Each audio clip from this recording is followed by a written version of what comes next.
Blinds us. Stress is like anger. You know very well, have you been angry any time in your lives? Come on. I have been. And I know when I'm angry, my brain doesn't work. I do stupid things. I say stupid things. I do stupid things. I break hearts of the people. I break things. Because my mind doesn't function when I'm angry. It's the same thing with stress. Stress is like you're angry. Your brain does not work with stress. A few months ago, a student in Greece in a campus, he's in stress, rushing to get the bus. By going to take the bus, he's killed by a car. This is a true story. If you're not killed by a car, you will be killed by your thoughts every moment. We are not mindful we are in stress. When we walk, we don't see. We don't see who's walking, what's happening around us. And we're in danger, great danger. All the time, things are happening to us. Oh, well, things happen in life. Not to everyone, like that much. People that are in great stress, they always have problems. Car accidents, fights with people, blah, blah, blah. And they say, well, that's life. No, it's not that. That doesn't have to be that way. Because when we're mindful, as you walk, you can see so many things at the same time. Because your brain is not tied into one thing, attached to one thing. Angry, what? He said this, he said that. I'm going to fight back, I'm going to do this. And you're just so much, the car comes and kills you. Or if it's not a car, you're missing all kinds of things. You're missing a beautiful person right next to you, could be your best companion in your life. Because you're so angry and so attached to things. When you're in college, you see some beautiful souls that they could be your best companions in life. You lost them. You're gone.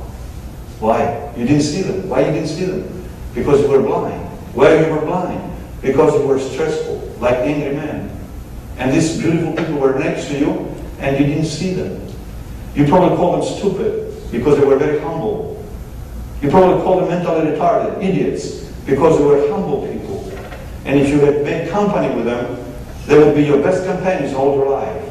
Now, what did you choose? You chose people that are full of anger, and you went and did company with them, and you did your life with them, and your life is miserable all your life.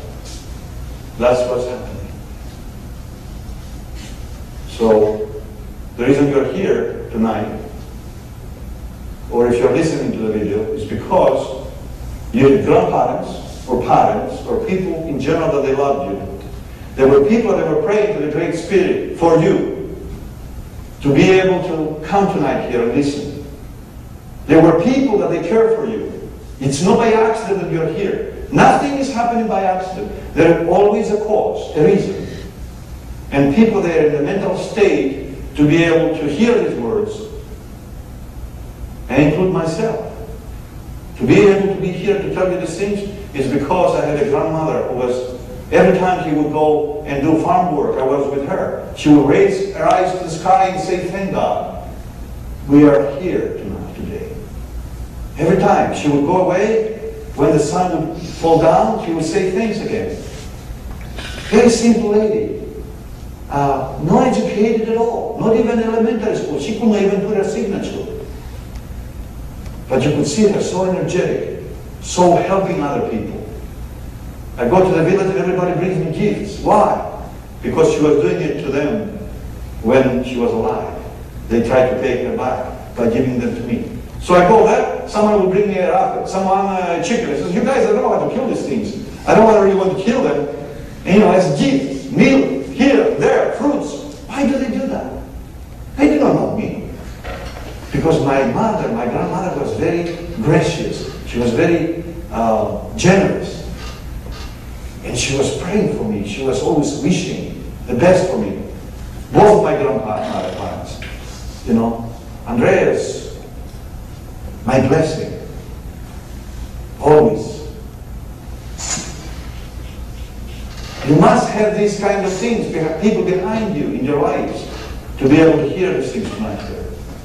Somewhere in the line, some grandparents, parents, whatever, they are behind in your life that they were having good thoughts, positive thoughts about you.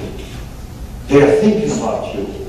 saying, I hope, whatever your name is, that today or this year in college you will meet some good book, a person to tell the things that I want to tell them, and I tell them, but they don't hear.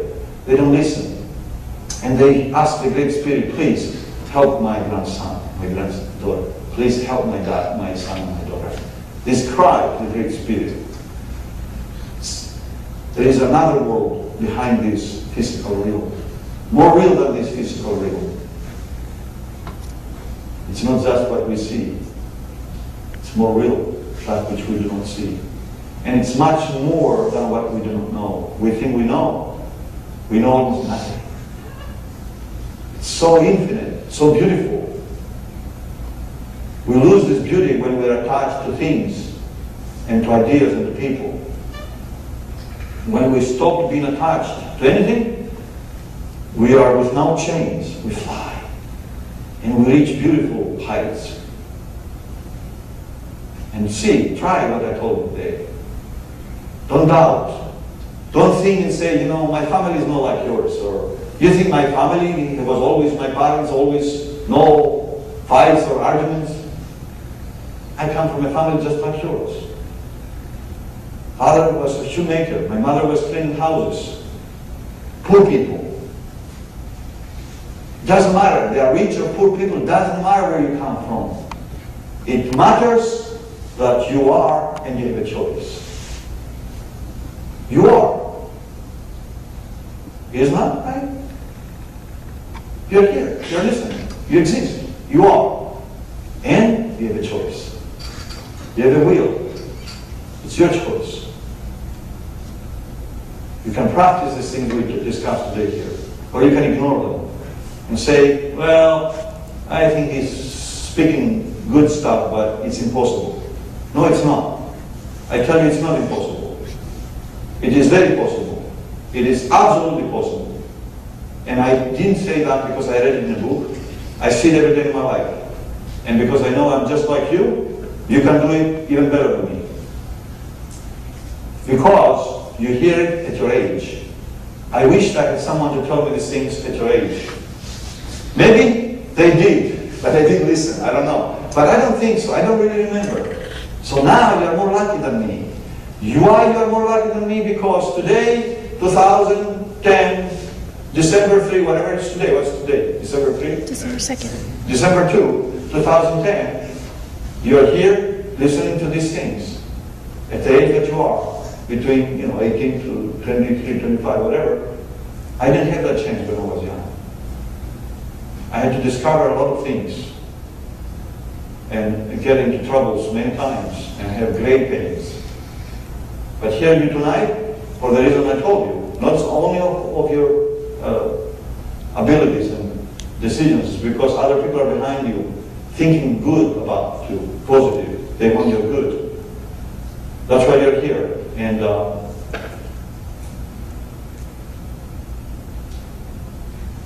I will leave you with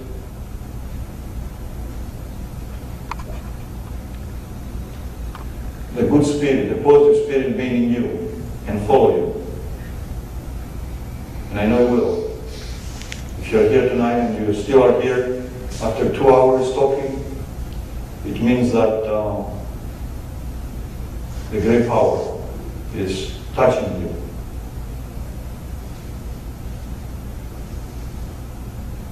And if you're persistent towards the path we talked about, the path of humility, the path of discovering yourselves, the path of caring for other people, not just yourselves, a new world will open to you. You will discover the concept of unity, the concept of one. There's only one. Just like the old people, old scientists, you know what they were believing? They were believing that there is 4 elements in the whole world, that everything is made of 4 things. They said air, liquid, land, and heat. Go back to the ancient philosophers. You know what they said? They didn't say of 4 things. I had not thought about this. I had heard about these things when I was a student. But when I start writing my books, I kind of start philosophizing a little bit. So what do they mean by these 4 elements? It doesn't make any damn sense. We know we have one, how many there? 16 or 18 elements. Not 4 elements. What are they talking about? They were really not know what they're talking about. Oh yes, they knew what they were talking about. You know what they were talking about? They were talking about the thing we have discovered today. What do we have discovered?